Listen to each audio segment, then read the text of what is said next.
Inggris di kota London. Ada satu Islamic Center yang terbesar saat ini di London, ada gedung besar itu. Gedung itu namanya Dar Imamul Haddad. Dar Imamul, jadi pusat kegiatan dakwah di kota London. Gedungnya namanya Dar Imamul Haddad. Imamul Haddad artinya Habib Abdullah bin Alwi Al-Haddad. Ulama besar, wali besar. Tawadhunya luar biasa. Puncak kewaliannya di saat beliau menjadi wali kutub bertahan sampai dalam keterangan 40 tahun menjadi pemimpin wali. 40 tahun kutbiyah dipegang sama beliau. Biasanya wali kutub itu enggak lama ya, karena berat. Memikul semua makom wali di zamannya, dia di atasnya semuanya. Tapi beliau bisa bertahan menjadi wali kutub selama berapa? 40 tahun. Ada yang cuma setahun, ada yang cuma hitungan bulan, ada yang cuma 2 tahun, 3 tahun, 5 tahun. Tapi Sahibul Ratib Habib Abdullah Haddad memangku jabatan pemimpin para wali di zaman itu, zaman beliau, selama berapa? 40 sana. Masya Allah. Menjadi tolak ukur rujukan thariqahnya para habaib. Kembali.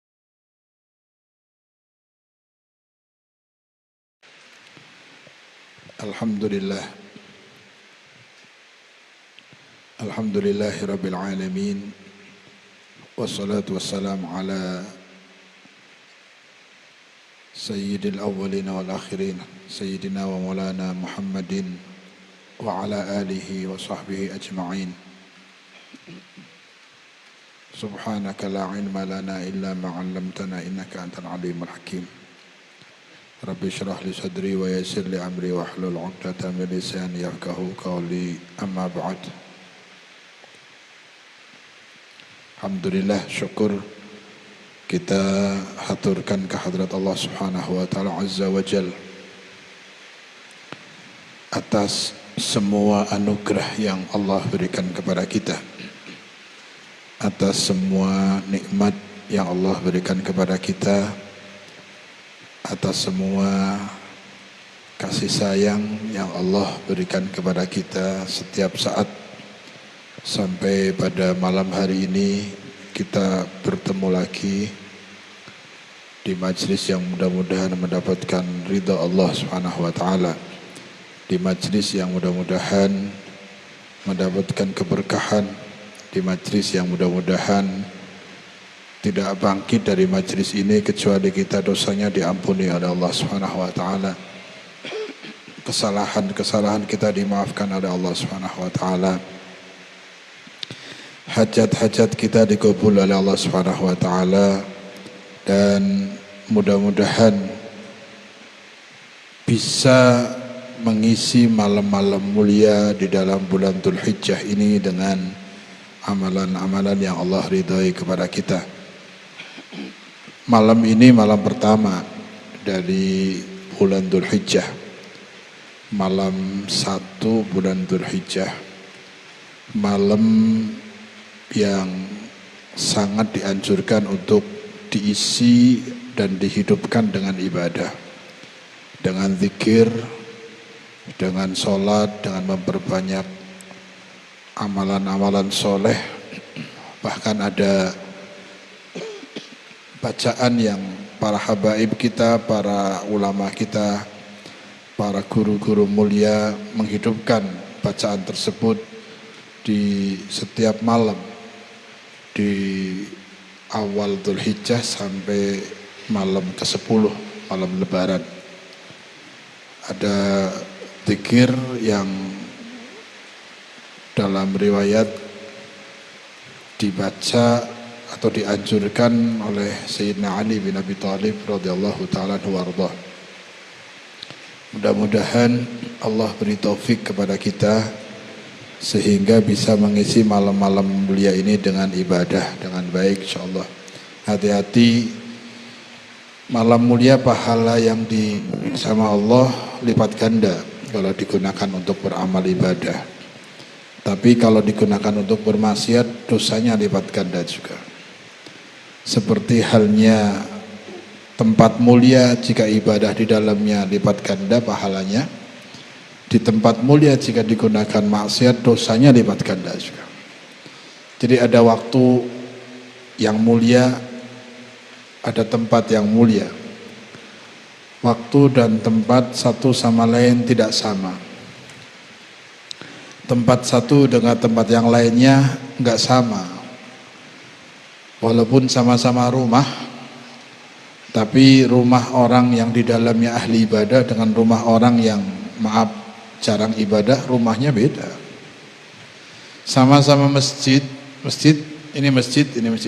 Tapi masjid yang di dalamnya banyak orang soleh, sujud, i'tikaf, zikir, dengan masjid yang jarang atau tidak ada orang soleh yang menghidupkan, beda. Masjid dibangun, ditaksis oleh orang yang niatnya baik dengan masjid yang dibangun asal jadi, yang penting ada dana, bikin, beda.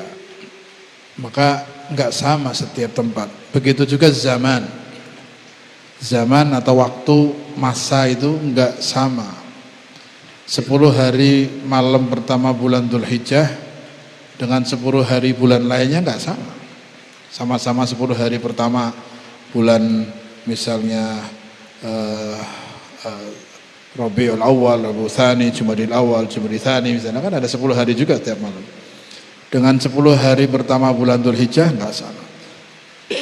Setiap zaman dan makan punya maziyah, punya kelebihan masing-masing. Termasuk waktu yang istimewa di antara bulan-bulan mulia selain termasuk Syahrul Hurum, Dzulqa'dah, Dzulhijjah, Muharram itu Syahrul Hurum, bulannya juga istimewa.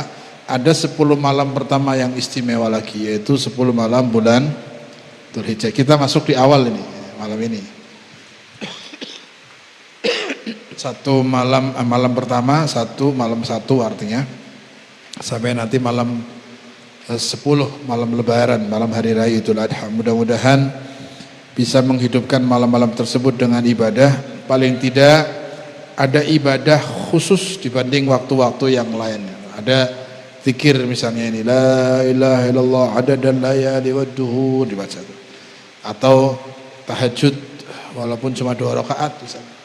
Atau doa, karena malam mustajab doa juga, malam mulia malam mustajab doa. Doa minta hajat, kalau minta hajat ya ini malam 1, malam 2, malam 3.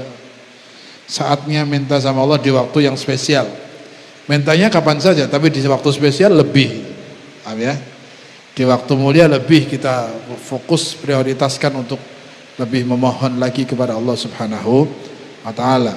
Mudah-mudahan di malam yang mulia, di bulan yang mulia, di tempat yang mulia, dalam acara yang mulia, berbarengan dengan turunnya rahmat, semoga doa-doa kita dikabul oleh Allah. Yang punya hajat dikabul hajatnya oleh Allah. Yang sedang sakit diberi sehat afiah oleh Allah. Diangkat penyakitnya, disehatkan selalu zahir batinnya. Yang sedang punya keinginan dan cita-cita dikabul insyaallah keinginannya.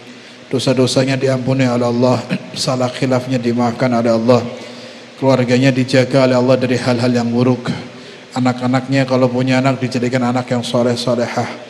Orang tuanya disayangi, dilindungi, dimuliakan oleh Allah di dunia dan akhirat insyaallah. Guru-guru kita dijaga oleh Allah Subhanahu wa taala, diberkahi, disehatkan, dilindungi dari hal-hal buruk. Dan mudah-mudahan tidak keluar dari bulan Dzulhijjah kecuali kita mendapatkan keberkahan bulan Dzulhijjah, sir bulan Dzulhijjah, kemuliaan bulan Dzulhijjah. Seperti orang-orang soleh mendapatkan sir, keberkahan, kemuliaan bulan Dzulhijjah. Mudah-mudahan Allah berikan kita insyaallah. Kalau lebaran Idul Fitri ada puasa sebelumnya Ramadan 30 hari, kemudian lebaran. Kalau Idul Adha puasanya bukan wajib tapi sunnah 1 sampai 9. Kalau Idul Fitri 1 Syawal, puasa sebelumnya 30 hari wajib. Karena bulan apa? Ramadan. 30 hari kemudian Syawal, Idul Fitri. Idul Adha ada puasanya tapi sunnah. Ada puasanya tapi sunnah. Kalau sunnah berarti boleh dikerjakan, afdol dikerjakan kalau memang bisa. Kalaupun tidak bisa, tidak ada dosa. ada rugi. Tapi mulai sunnahnya dari awal besok. 1, 2, 3, 4, 5, 6, 7, 8. Kalau tidak bisa 9 hari, nggak bisa 2 hari menjelang menjelang Idul Adha. Tarwiyah dan Arafah. 8 dan 9 Dzulhijjah. Tarwiyah dan Arafah 2 hari, enggak 9 hari, 2 hari. 2 hari lepas, jangan sampai lepas Arafah minimal. Arafah tanggal 9 itu minimal jangan sampai enggak. Kalau sudah 9 enggak bisa, ya 2 minimal, jangan lepas. Tarwiyah dan Arafah tanggal 8 dan 9. Ini kalau Selasa tanggal 1-nya besok, berarti Rabu, Kamis, Jumat, Sabtu, Ahad, Itsnin. Selasa depan itu tarwiyah. Malam Selasa depan sunnah, namanya sunnah apa? Tarwiyah, puasa. Kalau nggak mulai malam ini, besok sahur, malam ini sahur. Ya kalau lepas 9 minimal Selasa depan tarwiyah, kemudian hari Rabunya Arafah. Selasa Rabu yang akan datang.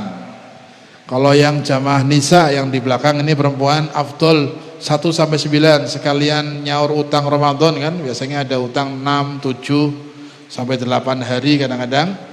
Niatkan dari 1 sampai 9 qadha sekaligus sunnah 1 sampai 9 Dzulhijjah. Mudah-mudahan Allah beri taufik kepada kita. Kalaupun harus lepas dari 9 dan tarwiyah, ya Arafah. Arafah 9 Dzulhijjah. Sunnah apa? Yaum Arafah, tanggal 9 Dzulhijjah kita puasa. Kemudian besoknya hari raya Idul Adha, 10 Dzulhijjahnya hari Idul Adha. Boleh milih, silahkan. Mumpung jumpa bulan yang istimewa, mumpung ada amalan sunnah di depan kita, mumpung punya kesempatan, gunakan kesempatan, jangan sia-siakan. Insya Allah. Siap puasa nggih? Puasa sehat. Sing lagi meriang puasa waras insyaallah. Yang lagi sakit dengan puasa akan sehat, tapi puasa dengan niat yang baik, cara yang benar, karena Nabi menjamin orang yang puasa itu sehat. Dalam hadis yang sahih Nabi mengatakan sumu tasihhu, berpuasalah kalian semuanya maka kalian akan sehat. Ternyata ada terapi kesehatan yang paling bagus adalah puasa. Jika perut tidak diisi di atas 12 sampai 14 jam tanpa makan dan minum, maka otomatis sel-sel yang lapar itu akan makan sel-sel mati yang dalam tubuh. Makan. Bahkan lemak kalorinya akan dibakar karena panas, kosong perutnya. Paham ya? Bahkan maaf, yang ada glukosa, gula dan sebagainya, gulanya pasti turun. Kemudian kolesterol pasti turun. Apabila perut tidak diisi lebih dari 12 sampai 14 jam. Minimal 12, 14. Bahkan ada keterangan dari ilmu kesehatan sampai 20 jam kalau mampu lebih bagus. Maka dia akan muncul hormon-hormon yang kuat, yang bagus untuk kesehatan tubuh. Memang lapar awal-awalnya kaget mungkin, tapi kalau sudah terbiasa sehat. Maka justru Nabi itu sehat karena Nabi sering puasa. Senin, Kamis, kemudian Ayamul Bid. Ayamul Bid itu 3 hari putih. Hari di mana bulan purnama terang 13, 14, 15 Hijriah ya, 13, 14, 15 Hijriah. Itu Ayamul Bid sunnah. Ada penelitian jika sebulan 3 hari berturut-turut dalam 1 bulan Ayamul Bid itu di pas bulan purnama, menjelang purnama bulan itu, maka itu justru resep kesehatan. Subhanallah. Resep kesehatan adalah kayak semacam dibersihkan selama 1 bulan 3 hari. Lambungnya diservis, livernya diservis, ginjalnya, semuanya dengan 3 hari puasa Ayamul Bid, maka akan sehat. Akan sehat. Ada lagi Ayamusud. apa? Ayyamus sud itu hari gelap. Hari gelap itu artinya bulan sudah kecil, hampir hilang. Malam itu 27, 28, 29 Hijriah. Kalau tadi Ayyamul Bid itu hari terang, artinya malamnya purnama terang. 13, 14, 15 Nabi sunnah puasa. Ada juga puasa yang namanya Ayyamus Sud, hari-hari gelap, hari-hari hitam. Apa hari hitam atau hari gelap? Tanggal 27 Hijriah ya, Qamariyah ya. 27, 28, 29 itu juga sunnah puasa 3 hari. Kalau di pondok kami di Darul Mustafa, Tarim sana yang harus dikerjakan santri ya minimal 1 bulan 3 hari. Namanya Ayyamul Bid. Ayyamul 13 Hijriah, 14 dan 15. Itu semuanya puasa. Dan subhanallah ada kegiatan-kegiatan di Ayyamul Bid itu. Puasa, kemudian nanti ada taklim khusus Ayyamul Bid, Jahriyah dan sebagainya. Paling tidak kita niru sekali dalam kehidupan kita, milih mana yang dulu Nabi kerjakan. Ini sekarang di depan mata kita ada 10 atau 9 hari bulan Dzulhijjah. Ada Tarwiyah, ada Arafah, atau mau mulai besok misalnya 1, 2, 3, 4, 5, 6, 7, 8, 9 ya, 9 hari. Dan itu termasuk cara diet yang menyehatkan. Jadi jangan diet diatur dokter mau, tapi dikasih diet cara Nabi nggak mau. Cara Nabi lebih sehat. Insya siap puasa. Sing lagi ana masalah kesehatan, coba 1 sampai 9 diniati untuk obat, maka insya Allah sembuh. Yang sedang sakit, yang sedang alami apapun, ini kita niatkan terapi kesehatan lewat puasa sunnah. Dan diniati Allah, saya puasa sunnah, ikut Nabi, mengharap ridha Allah, saya niatkan untuk kesehatan dohir batin saya, supaya Allah beri sehat. Insya, siap ya? Kalau yang punya utang Ramadan, niatnya qadha Ramadan dan sunnah. Qadha Ramadan dan niat sunnah. Mudah-mudahan Allah beri kita taufik untuk bisa melaksanakan puasa insyaallah. Sebelum kita lanjutkan kajian, ada doa walaupun tidak dibaca 10 kali, nanti dilanjutkan di rumah 10 kali. Saya akan baca sekali saja. Bacaan dari mulai malam ini, malam 1 Dzulhijjah sampai nanti malam Lebaran. Sampai malam Lebaran, malam ke-10. Setelah itu takbiran. Yang megang ini disimak, yang enggak megang ngikut ikut baca setelah saya baca atau Bakir baca. Ikut baca itu sebetulnya dibaca sampai selesai diulang 10 kali. Tapi kalau kita baca di 10 kali lama karena kita akan kajian, nanti tolong dilanjut. Nanti di mana di grup-grup insyaallah akan dikirim bacaannya. Kita cari doa malam 10 malam Dzulhijjah insyaallah muncul, kita baca. Kalau 10 kali berapa lama sih? Nyandak boleh 10 kali masih.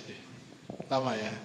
Sekali aja sudah. Nanti dilanjutkan masing-masing ditambahi. Minimal kita ngikut jalan para aulia dalam mengisi malam-malam bulan Dzulhijjah. Fadhil Qur'an. Bismillahirrahmanirrahim. Bismillahirrahmanirrahim. La ilaha illallah adadal layali wad-duhur. La ilaha illallah adadal layali wad-duhur. La ilaha illallah adadal ayyami wash-shuhur. La ilaha illallah adadal ayyami wash-shuhur. La ilaha illallah adad أمواج البحور. لا إله إلا الله عدد أمواج البحور. لا إله إلا الله عدد أضعاف الأجور. لا إله إلا الله عدد أضعاف الأجور. لا إله إلا الله عدد قطر المطر. لا إله إلا الله عدد قطر المطر. لا إله إلا الله عدد أوراق الشجر. لا إله إلا الله عدد أوراق الشجر لا إله إلا الله عدد الرمل والحجر لا إله إلا الله عدد الرمل والحجر لا إله إلا الله عدد الزهر والثمر لا إله إلا الله عدد الزهر والثمر لا إله إلا الله عدد الشعر والوبر لا إله إلا الله عدد الشعر والوبر لا إله إلا الله عدد أنفاس البشر لا إله إلا الله عدد أنفاس البشر لا إله إلا الله عدد ذنوبنا حتى تغفر لا إله إلا الله عدد ذنوبنا حتى تغفر لا إله إلا الله عدد لمح العيون لا إله إلا الله عدد لمح العيون لا إله إلا الله عدد ما كان وما يكون لا إله إلا الله عدد ما كان وما يكون لا إله إلا الله تعالى عما يشركون لا إله إلا الله تعالى عما يشركون لا إله إلا الله خير مما يجمعون لا إله إلا الله خير مما يجمعون لا إله إلا الله في الليل إذا عسعس لا إله إلا الله في الليل إذا عسعس لا إله إلا الله في الصبح إذا تنفس لا إله إلا الله في الصبح إذا تنفس لا إله إلا الله عدد الرياح في البرار والصخور لا إله إلا الله عدد الرياح في البرار والصخور لا إله إلا الله من يومنا هذا إلى يوم ينفخ في الصور لا إله إلا الله من يومنا هذا إلى يوم ينفخ في الصور لا إله إلا الله عدد خلقه أجمعين لا إله إلا الله عدد خلقه أجمعين لا إله إلا الله من يومنا هذا إلى يوم الدين لا إله إلا الله من يومنا هذا إلى يوم الدين لا إله إلا الله وحده لا شريك له له الملك وله الحمد يحيي ويميت وهو على كل شيء قدير لا إله إلا الله وحده لا شريك له له الملك وله الحمد يحيي ويميت وهو على كل شيء قدير اللهم صل على سيدنا محمد اللهم صل على سيدنا محمد ما اتصلت العيون بالنظر ما اتصلت العيون بالنظر وتزخرفت الأرضون بالمطر وتزخرفت الأرضون بالمطر وحج حاج واعتمر وحج حاج واعتمر ولبى وحلق والنحر ولبى وحلق ونحر وطاف بالبيت العتيق وقبل الحجر وطاف بالبيت العتيق وقبل الحجر وعلى آله وصحبه وسلم وعلى آله وصحبه وسلم في كل لحظة أبدا في كل لحظة أبدا عدد خلقه عدد خلقه ورضا نفسه ورضا نفسه وزنة عرشه وزنة عرشه ومداد كلماته ومداد كلماته. Mudah-mudahan baca tadi menyebabkan Allah turunkan rahmat di majelis ini, sehingga dengan rahmat Allah yang turun dosa-dosa kita diampuni oleh Allah, hajat kita dikabul oleh Allah, dan semua kebaikan-kebaikan Allah berikan kepada kita, untuk kita, orang tua kita, saudara-saudara kita, keluarga kita, anak, istri, suami kita semuanya insyaallah, dan orang-orang yang kita cintai semuanya. Alhamdulillah, mudah-mudahan tiap malam bisa istiqomah mengisi membaca doa tadi. Sebagai masukan tim multimedia yang ngatur streaming, sebetulnya kalau ada bacaan-bacaan semacam itu biar dimunculkan tulisannya di layar, jadi yang jamaah nisa bisa baca di layar. Untuk masukan, setiap ada bacaan yang dibaca dalam acara, jadi harus cekatan, harus pandai bagaimana tulisan itu muncul di screen, di layar supaya nanti jamaahnya bisa baca itu. Terutama yang nisa itu. Jadi untuk ke depan setiap ada bacaan-bacaan yang dibaca bersama, usahakan supaya bisa muncul tulisan di screen atau live streaming. Jadi yang di rumah pun yang ikuti streaming bisa ikut baca, ada tulisan di layar, insya Allah. Mudah-mudahan ke depan semakin rapih lagi, insya Allah. Alhamdulillah, kita lanjutkan kajian Manhajus Sawi yang masih berkisaran dalam pembahasan metode dakwah yang paling baik yang dicontohkan oleh para nabi, para sahabat dan para ulama, yaitu salah satu metode dakwah adalah ar-rifq wal-lin, lemah lembut dan kasih sayang.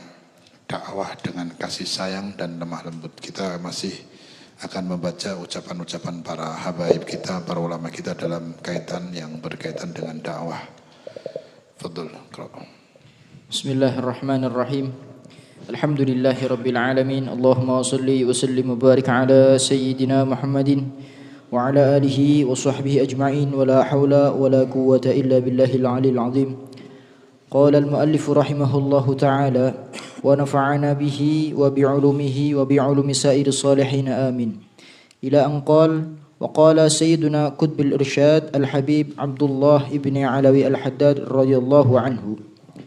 Khudh ma'a ahli zaman birrifq ma amkanaka wa la tushaddid 'alaihim fa inna hibalahum rammah wa ma kunta tu'allimuhu ahadahum fi yawmin ij'alhu fi thalathati ayyam lianna qulubahum ma'ilatun aw qala munsarifatun wa khususun as-sighar ma ma'aka minhum illa tarkud wal lutuf bihim war rifq. Nah, kita coba dengar kalau kemarin ucapan Habib Idrus bin Umar al-Habsyi. Kemudian kita dengar ucapan seorang wali besar, seorang ulama besar dan wali besar yang tingkat kewaliannya mencapai martabat kutbiyah, kutub pemimpin para wali di zamannya. Siapa beliau? Al-Habib Abdullah bin Alwi al-Haddad, sahibul ratib. Wali besar, ulama besar, orang soleh dari keluarga dan keturunan Nabi Muhammad SAW yang kitab karyanya sampai sekarang dibaca di seantero dunia. Dunia sekarang baca kitab karya beliau, dan bahkan di barat sekarang ini banyak mu'allaf yang tadinya non muslim masuk Islam karena membaca kitab karya Sahibul Ratib Habib Abdullah bin Haddad yang sudah diterjemahkan ke bahasa Inggris. Kitab yang lebih kental kepada tasawuf, kitab yang lebih kental terhadap kaitan dengan hati, ikhlas, khusyuk, takut dan sebagainya. Banyak sekali orang-orang barat yang masuk Islam dan dapat hidayah dari Allah melalui pembacaan atau melalui membaca kitab karya beliau. Bahkan sering saya sampaikan di London sana, di Inggris, di kota London, ada satu Islamic Center yang terbesar saat ini di London, ada gedung besar itu. Gedung itu namanya Dar Imamul Haddad. Dar Imamul, jadi pusat kegiatan dakwah di kota London, gedungnya namanya Dar Imamul Haddad. Imamul Haddad artinya Habib Abdullah bin Alwi al-Haddad. Ulama besar, wali besar. Tawadhunya luar biasa. Puncak kewaliannya di saat beliau menjadi wali kutub bertahan sampai dalam keterangan 40 tahun menjadi pemimpin wali. 40 tahun kutbiyah dipegang sama beliau. Biasanya wali kutub itu enggak lama ya, karena berat. Memikul semua makom wali di zamannya, dia di atasnya semuanya. Tapi beliau bisa bertahan menjadi wali kutub selama berapa? 40 tahun. Ada yang cuma setahun, ada yang cuma hitungan bulan, ada yang cuma 2 tahun, 3 tahun, 5 tahun, tapi Sahibul Ratib Habib Abdullah Haddad memangku jabatan pemimpin para wali di zaman itu, zaman beliau selama berapa? 40 sanah, Masya Allah. Menjadi tolak ukur rujukan torikohnya para habaib. Kembalinya ke manhajnya Habib Abdullah bin Alwi Al-Haddad, karena salah satu di antara ulama yang mujaddidul qarn, yang memperbaharui agama dengan dakwahnya, dengan karya tulisnya, dengan wirid ratibnya, wirduratifnya dan seterusnya. Di zaman itu menjadi mujaddid di zaman beliau. Habib Abdullah bin Al-Haddad punya banyak murid. Salah satu muridnya adalah Habib Ahmad bin Zain Al-Habsyi. Habib Ahmad bin Zain Al-Habsyi salah satu muridnya. Beliau pernah mengucapkan, Allah tawarkan satu makom wali, makomnya Syekh Abdul Qadir Jailani. Makomnya siapa? Uridu alayya makom al-Jailani fasaraftu ila Ahmad bin Zain Al-Habsyi lima mala'ani minal aidrus atau kama qala Sahibul Ratib. Telah ditawarkan kepadaku makom kewaliannya Syekh Abdul Qadir Jailani. Kemudian kata beliau, saya alihkan kepada murid saya Ahmad bin Zain Al-Habsyi. Makom Syekh Abdul Qadir Jailani diberikan kepada muridnya. Karena apa? Karena beliau mengatakan, karena saya sudah dipenuhi makom wali dari Habib Abdullah bin Abu Bakar Al-Aidrus. Berarti muridnya saja dapat makomnya Syekh Abdul Qadir Habib Ahmad bin Zain Al-Habsyi. Muridnya makomnya Al-Jailani dipangku sama Habib Ahmad bin Zain Al-Habsyi zaman itu. Jadi makomnya para wali itu setiap zaman pindah-pindah. Siapa yang bisa neruskan makomnya Al-Jailani, wali ini taruh, makomnya pindah, gitu, paham ya? Makom para wali setiap zaman berpindah-pindah. Kalau walinya meninggal pasti harus ada yang gantikan terus. Paham tidak? Setiap para wali punya makom yang beda-beda. Nah itu ada makomnya Syekh Abdul Qadir Jailani, ditawarkan kepada Habib Abdullah bin Haddad, cuma dikasihkan kepada muridnya. Karena beliau sudah dapat makom dari gurunya langsung, guru barzahnya Habib Abdullah bin Abu Bakar Al-Aidrus. Penuh.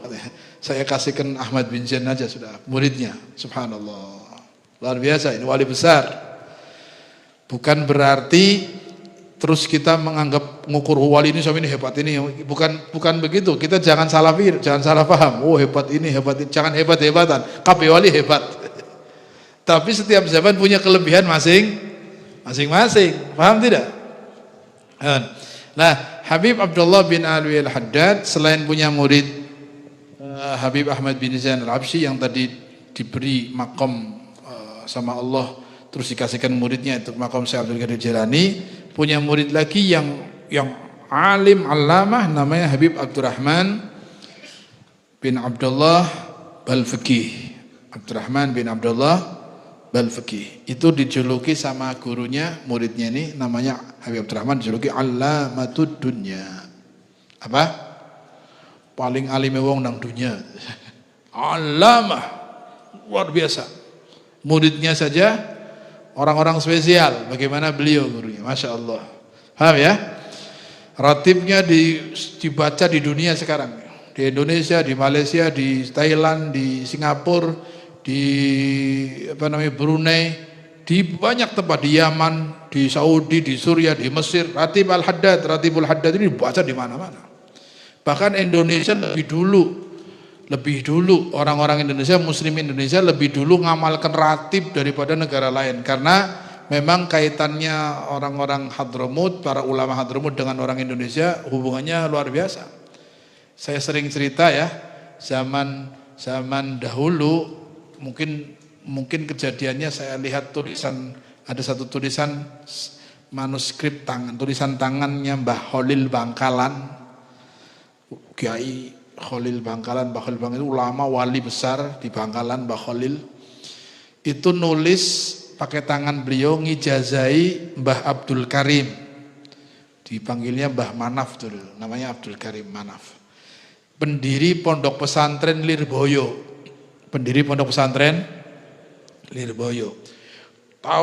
Berapa tahun yang lalu itu, mungkin lebih dari 7-8 tahun atau 9 tahun yang lalu bahkan, Itu saya lihat tulisan itu, usia tulisannya sudah 114 tahun, waktu 9 tahun yang lalu. Sekarang mungkin sudah 120 sekian kan berarti kan. 114 kalau tambah 9 berapa?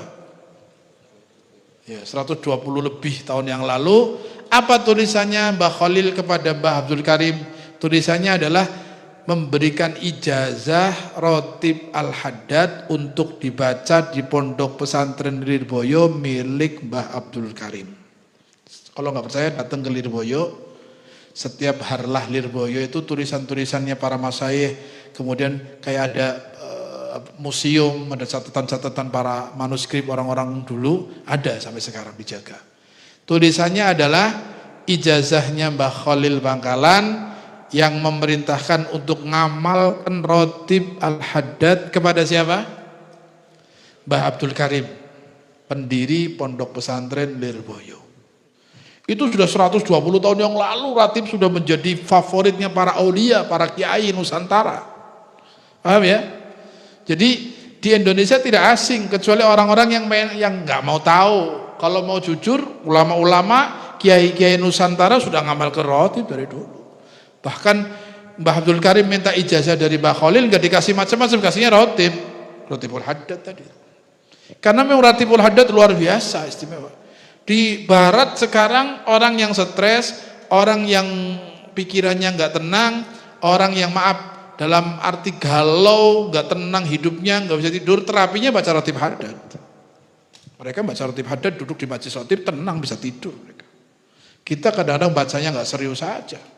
Tekane mene wis bubar ratibane. Ya toh, wis kowe nang omah ora baca ratib. Alhamdulillah sahibul ratib Habib Abdul Haddad, ulama besar yang luar biasa kewaliannya, berkahnya, ilmunya, bahkan karya-karyanya. Beliau mengatakan apa tentang dakwah ini? Beliau mengatakan qala Sayyidina Qutbul Irsyad Al-Habib Abdullah bin Ali Al-Haddad radhiyallahu ta'ala anhu, khud ma'ahli zaman birrifqi ma'amkanak. Ambillah cara untuk ngadepi orang zaman sekarang, zamannya beliau, padahal zamannya beliau berarti hampir 400 tahun yang lalu. Ambil cara untuk menghadapi orang zaman sekarang dengan cara lemah lembut sebisa mungkin. Zaman itu aja harus lemah lembut. Zaman kapan? Zaman hampir 400 tahun yang lalu, 300 sekian tahun yang lalu. Itu saja sudah harus lemah. Zaman saiki apa maning? Sing wong angel. Yo ya. Zaman dulu nggak ada HP, nggak ada lampu, nggak ada TV. Itu beliau sudah ngomong untuk zaman sekarang harus lemah lembut sebisa mungkin. Caranya ngadepi orang zaman sekarang, zamannya beliau harus lemah lembut. Bagaimana dengan zaman sekarang yang fasik, fasad, maksiat, orang sudah disibukkan dengan macam-macam hiburan, suruh ditarik ke agama dengan kasar gak bakal bisa. Ditegur dengan kasar, cari kehidupan yang, ya dia lari cari. Kayak kemarin saya bilang di masjid suara HP terdengar, ditegur sama banyak orang, akhirnya cari ketenangan, ternyata dapat di bar, di restoran, minum, kesenggol, malah dimaafkan, dibersihkan, dilemah lembut. Dia nyaman di tempat yang lemah lembut, nyaman di bar akhirnya. Ikut gak kemarin waktu saya ngajar itu? Masih ingat ceritanya? Ya kan? Iya. Masjid, dia mau cari ketenangan di masjid, ternyata cara negur. Jadi HP-nya bunyi, imamnya marah, yang khotib marah, kanan kiri satu softnya marah. Nggak sengaja HP-nya bunyi, wong dia lupa silent, mungkin kan manusia. Negur, melotot semua, ngomong semua, nuding semua, lari. Begitu di restoran, di bar, dia sedang minum, kesenggol karyawan, tumpah ke bajunya, tumpah ke baju karyawan. Dia merasa salah nyenggol karyawan, tumpah baju, dia ngangkat tangan, artinya minta maaf. Nggak dimarahin, malah diambilkan dilapi, nggak apa-apa. Bosnya datang, bosnya minta maaf. Bosnya bisiki, nggak usah bingung, nggak usah panik, tenang aja bro. Nggak ada orang yang nggak berbuat salah. Pasti orang berbuat salah. Tenang aja, kalem aja, nggak usah takut. Nyaman. Di tempat restoran bisa dapat kenyamanan. Akhirnya dia lari dari masjid, nongkrong di restoran. Lah anak muda sekarang kalau caranya keras, caranya negurnya salah, pakainya metode yang salah, lari dia ke kafe, dia ke karaoke, karaoke dilayani, itu dia mana nongkrong, wifi gratis, nggak mau ke majelis kalau caranya kasar, nggak mau ke masjid, nggak mau ke musola, nggak bisa. Harus sebisa mungkin pakai cara lemah lembut, apalagi orang awam, paham ya? Di sini disebutkan ambil bagian yang banyak untuk berlemah lembut kepada orang-orang zaman sekarang. La tu'id alaihim, jangan kau persulit kepada mereka. Kalau ada yang bisa dengan cara lembut kasih, kalau yang ada cara mudah kasih yang mudah, nggak usah disusah-susahkan. Bib yang orang bisa sangang dina, bib ya rong dina, wasane mesti.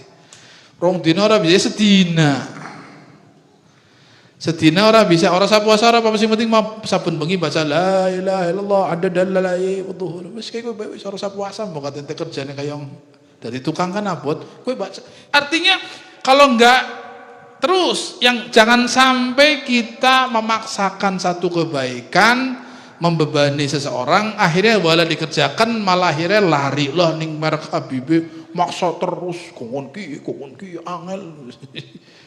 Gak apa-apa, itu sunnah. Kalau bisa alhamdulillah, gak bisa insya Allah mudah-mudahan satu saat bisa. Amin Allahumma amin ya rabbal. Harus paham ya, jangan dipersulit. Fa inna hibalahum ramah, karena talinya itu gak ada yang megang. Zaman sekarang ini maaf, orang gak pada banyak punya guru. Lebih banyak yang punya guru apa yang gak punya guru zaman sekarang? Coba tanya umumnya orang, kebanyakan punya guru sejati ya, guru yang membimbing. Kebanyakan punya guru apa kebanyakan nggak punya guru? Punya guru banyak.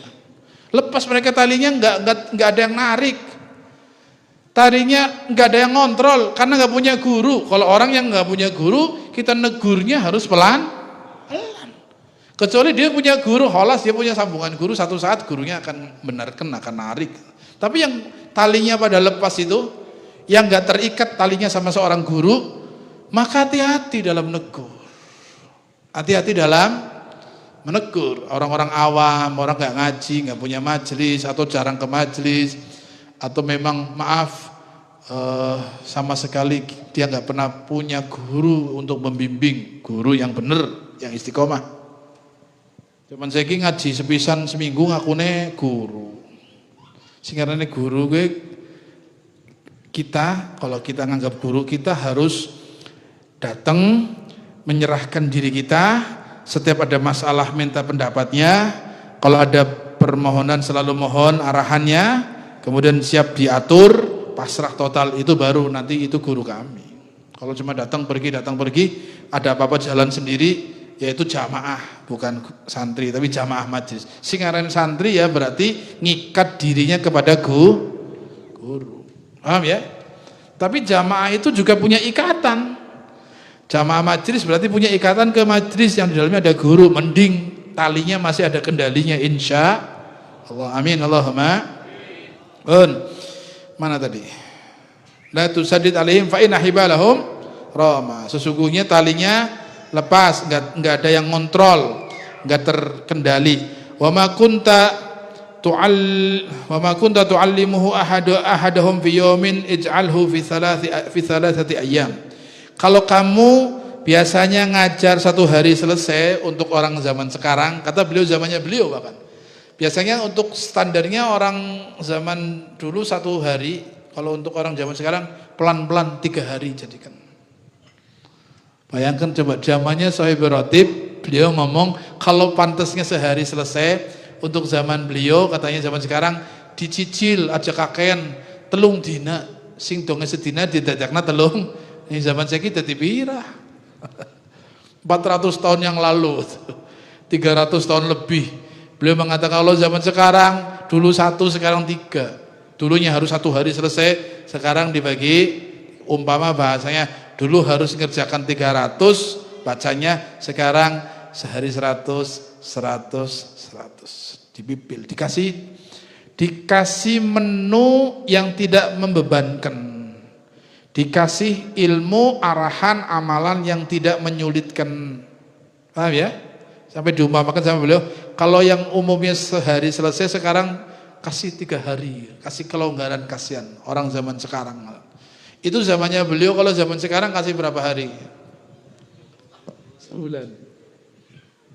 Sebulan mungkin ya. Ya Allah, wallahu alam. Paham ya?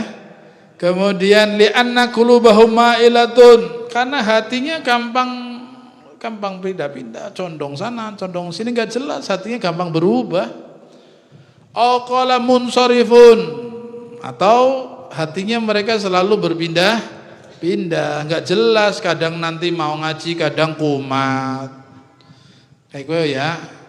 Kadang kenteng semangat, kadang-kadang angot. Ngodong lagi sholat, kentong sholat itu tasbih nang sang ngodong lagi kumat lah, tasbih wala sarung wala peci. Kumat.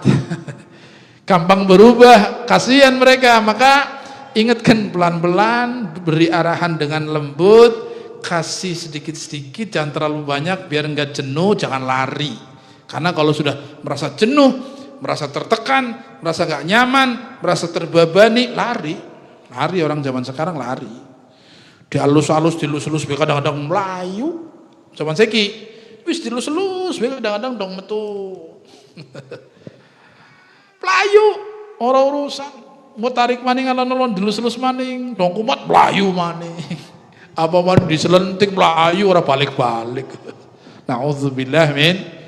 Dan itu bukan cara dakwah kami dan guru-guru kami saat membenahi orang dengan cara kekerasan, bukan, nggak ada kamusnya kami dan guru-guru kami, manhaj kami dari Bani Alwi, nggak ada yang namanya dakwah dengan kekerasan, apalagi caci maki, nggak ada, bukan dakwah itu, bukan dakwah, hawa nafsu namanya. Kalau ada 1-2 dari Bani Alwi, dari Habaib yang begitu, tidak mewakili. Kalau kita lihat semua ulama-ulama dari kalangan habaib dan orang-orang soleh, para aulia, tidak ada dakwah yang pakai kekerasan. Masukkan pikiran kita. Mau berapa contoh, berapa puluh contoh. Semuanya lembut, semuanya akhlak. Kan ini dakwahnya Nabi Muhammad SAW. Kalau 1, 2, 3 itu mereka ngambil cara lain, berarti bukan ngambil cara dakwah orang tuanya. Pakai cara dakwah sendiri mungkin, dan itu tidak mewakili person pribadi. Tapi secara umum manhajnya kelembutan, manhajnya kasih sayang, manhajnya sabar, manhajnya tidak pernah membalas keburukan dengan keburukan. Manhajnya adalah selalu memberikan kasih sayang dan kasih sayang. Dalam hatinya cuma ada kasih sayang, nggak ada kebencian. Yang mau dikasih apa dalam hatinya kasih sayang kok. Dia keluarnya selalu kasih sayang. Sama pembenci, sama pembenci. Sama orang yang musuh, sama orang yang musuh. Karena dia nggak ada kebencian dalam hatinya. Gimana dia mau ngasih kebencian? Nggak ada dalam hatinya. Adanya kasih sayang. Tapi maaf, orang yang demikian jangan dikira terus dianggap kecing. Kecing bahasa Indonesia apa? Jangan dikira penakut. Paham ya? Jaban, cari aman. Bukan. Dia paling berani. Lihat saja nanti kalau sudah ada panggilan Allah, siapa yang terdepan? Yang paling maju di depan untuk menyeru panggilan Allah, mereka justru. Jangan anggap jaban. Mereka itu justru orang kuat, yang bisa marah tapi tidak mau marah. Yang bisa balas keburukan tapi dia nggak mau balas keburukan. Orang-orang kuat mereka itu. Karena Nabi Muhammad SAW, Nabi mengatakan, laisa syadidu bisur'ah, innama syadid man masaka nafsahu indal ghadab. Bukanlah orang yang kuat itu yang kalau berantem bisa jatuhkan musuh, mukul orang jatuh, gelut menangan. Singgaran yang kuat duduk gue. Bukan fisik kuat itu.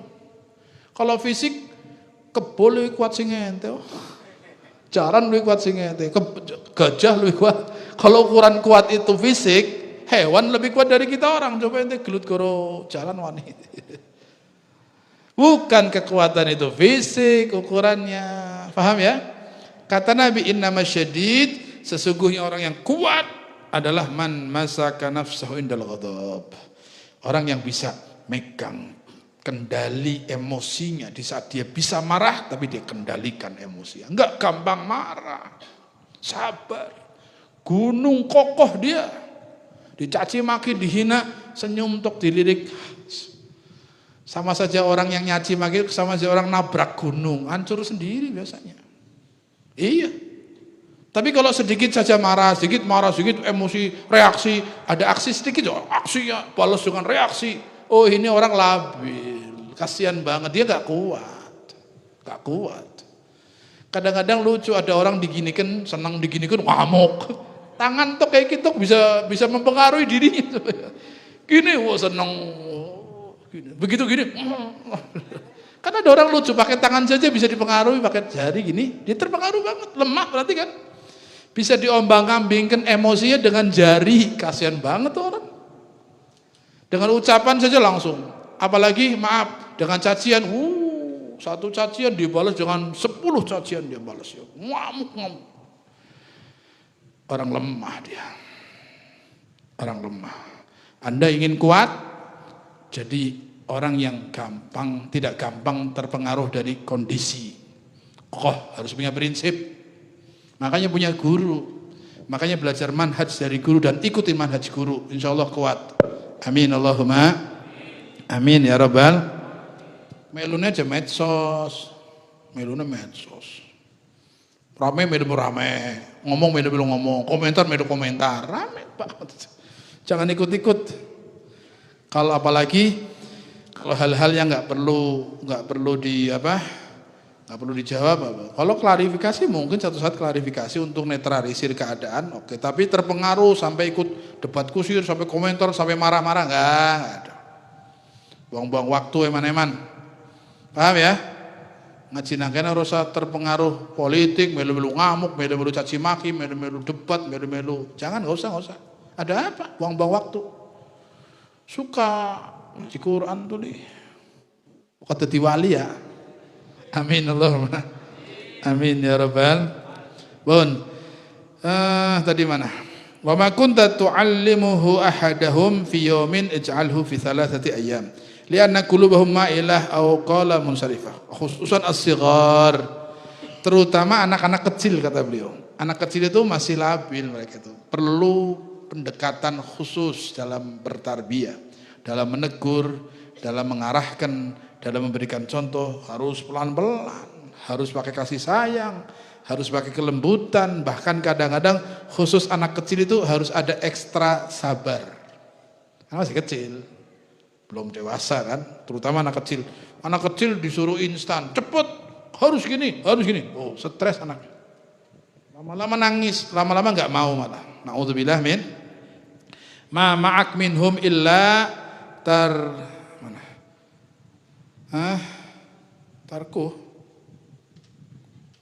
tarfukuh mungkin ya. Apa itu?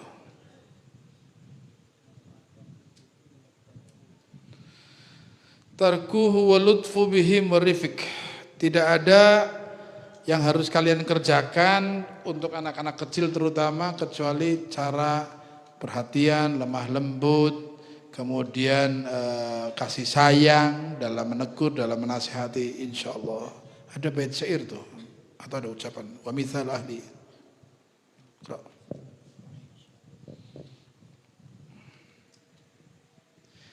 Wa mithalu ahli zamani kal ba'iri sarid fala tadribhu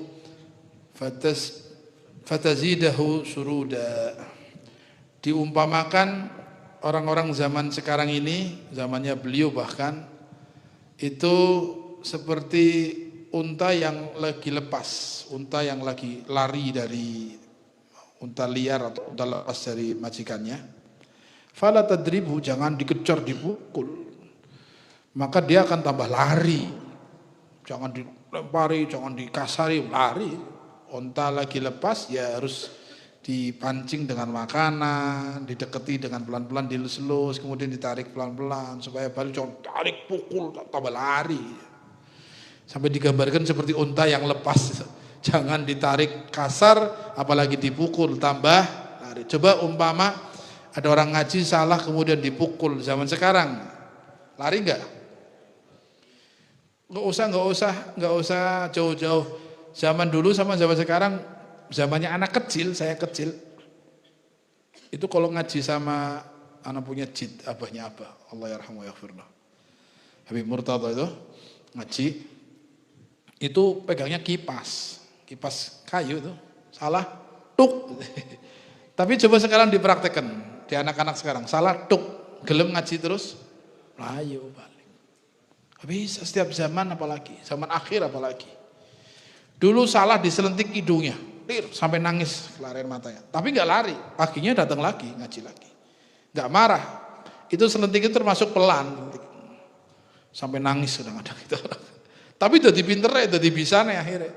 Tapi coba diperhatikan ke anak sekarang, salah sentik cungure misalnya. Salah sabet, mau istiqomah ngaji, lari. Anak sekarang, mau ngomong ngaji sama abah galak. Abah seneng ngelentik. Gak bisa, zamannya sudah beda. Itu zaman Habib Abdullah saja harus lembut, apalagi zaman sekarang ya ikhwan. Harus penuh sabar, harus hati-hati, harus lemah lembut, harus didasari kasih sayang. Terutama ibu-ibu nih kadang-kadang dong lagi didik bocah sing rada rewel, kadang cetar, model sentik-sentik. Gak bisa. Dia semakin liar nanti. Dia gak bisa balas tapi tertanam kebencian dalam dirinya kepada orang yang mukul. Gak bisa. Lama-lama akan dendam, ngefek di mental, ngefek di psikologisnya, menjadi orang yang kasar nanti kepada orang lain. Gak bisa balas ke orang tua, ke orang lain nanti.